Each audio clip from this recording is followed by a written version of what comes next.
Siyer Mektebi programımıza hepiniz hoş geldiniz, sefalar getirdiniz. Sözü hiç uzatmadan Kur'an-ı Kerim tilaveti için Mehmet Koç hocamızı kürsüye davet ediyorum. Euzubillahimineşşeytanirracim.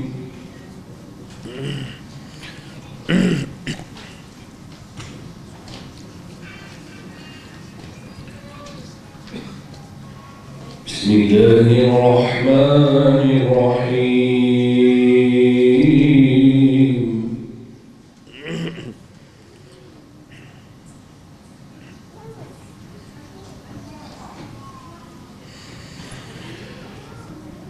İnnellezîne sebeqat lehum minnel husnâ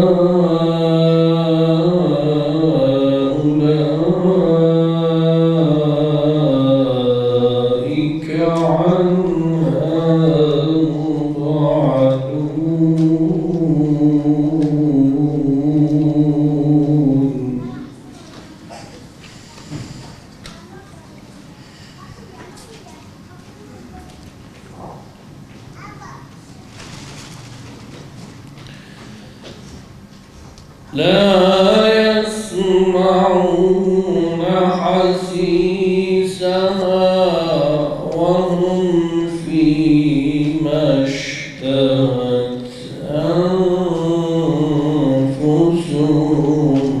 خالدون.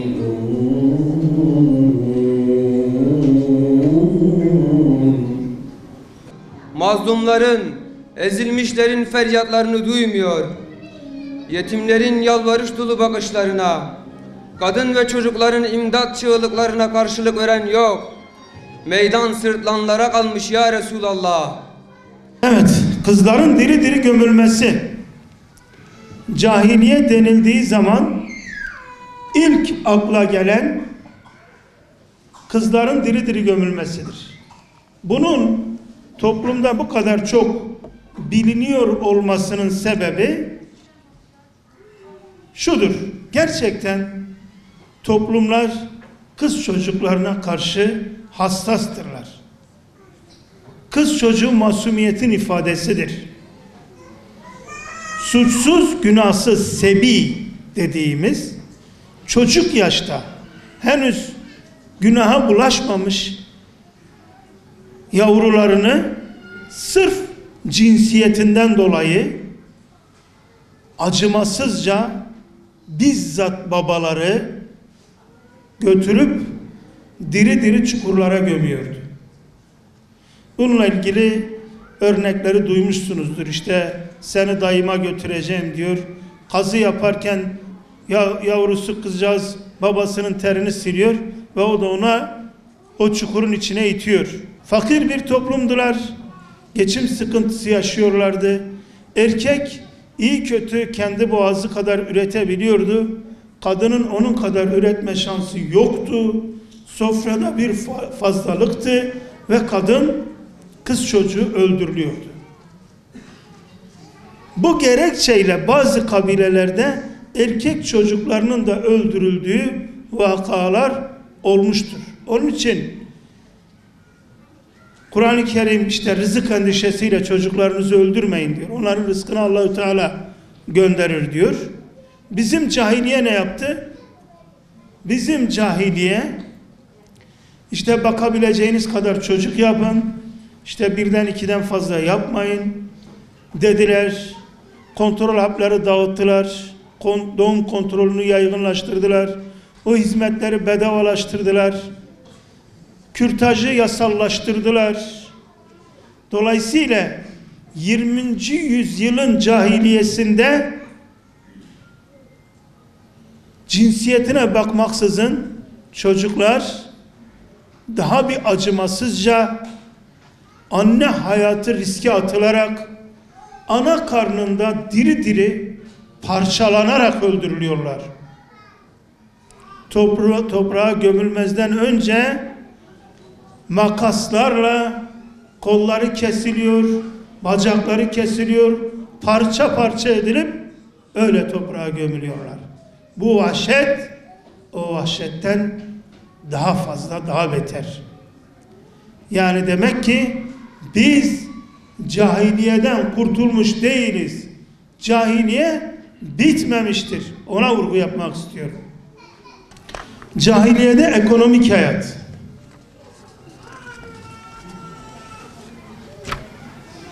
Cahiliye ekonomisi faiz ve tefecilik üzerine kuruluydu. Yani tefecilik çok yaygındı. Şimdi bizde tefecilik denince piyasadaki faizcilere, tefecilere insanlar kızar ama bankacılık tefecilik değil midir? Bankanın yaptığı farklı bir şey midir?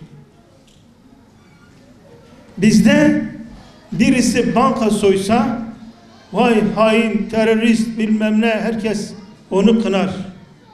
Halbuki o bankayı soyan basit bir hırsızdır. Bankayı kuran nitelikli bir hırsızdır. Profesyonel bir hırsızdır. Yani faiz sistemi cahiliyede çok yaygındı. Meşru bir geçim ve kazanç kaynağıydı. İnsanların faizi giderek katlanırdı. Zamanında ödemesini yapamayanın faizi birkaç misliyle arttırılırdı. Peki bu nereye kadar giderdi? Adam ödeyemiyor. Ha istediği kadar arttırsın. Ne olacak? Adamı alırlardı. Hürriyetine el koyarlardı. Onu köleleştirirlerdi. Ya kendi çocuğunu, eşini parasının yerine verecek. Tefeciler de şimdi öyle diyorlar ya. Karını alırız. Borcumuzu ödemezsen. O zaman da adam ya bir yakınını verecek ya kendisi köleleşecekti. Köle pazarına götürülecekti. Fiyatın yüksek olduğu bir dönemde borcun yerine satılacaktı. Cahiliye böyle bir sisteme sahipti. Faiz toplumları kemiren bir kemirgen gibidir. O ülkeler ekonomik olarak kalkınamazlar. Faiz üretimi durdurur. Faizin yasaklanmasının hikmeti çok ama bunun ayrıntıların üzerinde duracak zamanımız yok.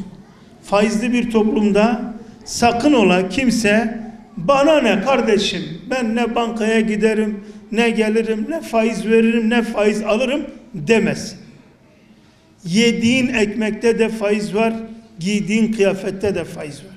Eğer o toplumda faizli işlemler caiz ise o faiz senin her şeyine bulaşır. Bebeğine içirdiğin süte kadar. Misal vereyim, nasıl? Adam süt fabrikası kuracaksa bir tesis bankadan kredi alıyor faizli. Dolayısıyla o kredinin faizindeki giderini sütün fiyatına yansıtıyor. O fiyatta senden çıkıyor. Sen faiz ödemiş oluyorsun. Öyle ben işte faize bulaşmadım diyemezsiniz. Bir toplumda faiz olabilir.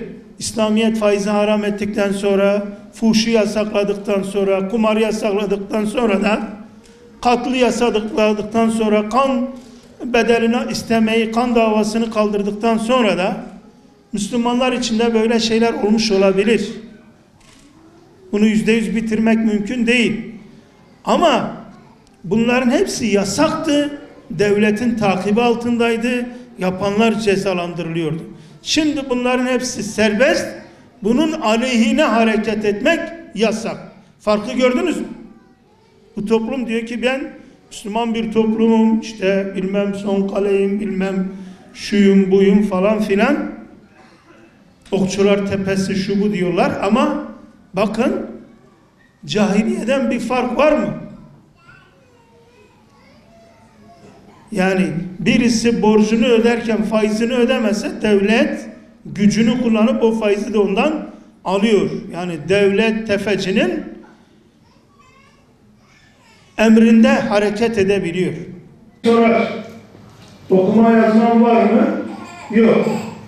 Yaz der katibe.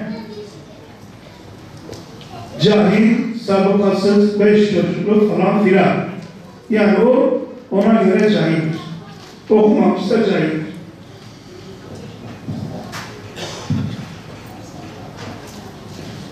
Peki, Kur'an kime cahil diyor?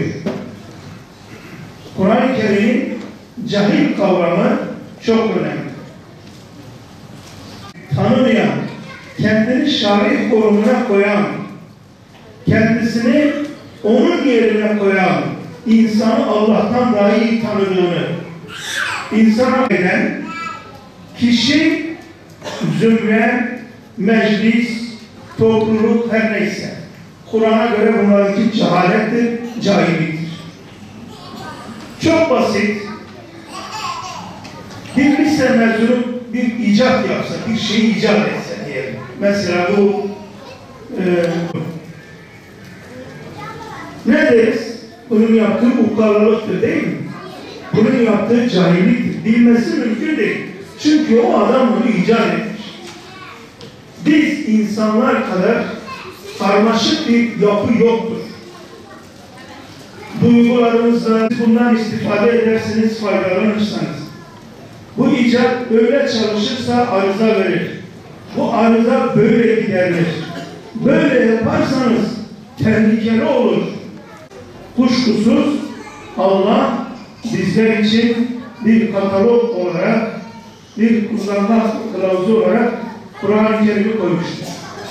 Nasıl yolumuzu bulacağımızı, nasıl yoldan çıkacağımızı, nasıl tekrar yola gelebileceğimizin hepsini insanın yönetimi için en iyisini biz yaparız diyorsa bize göre o cahildir.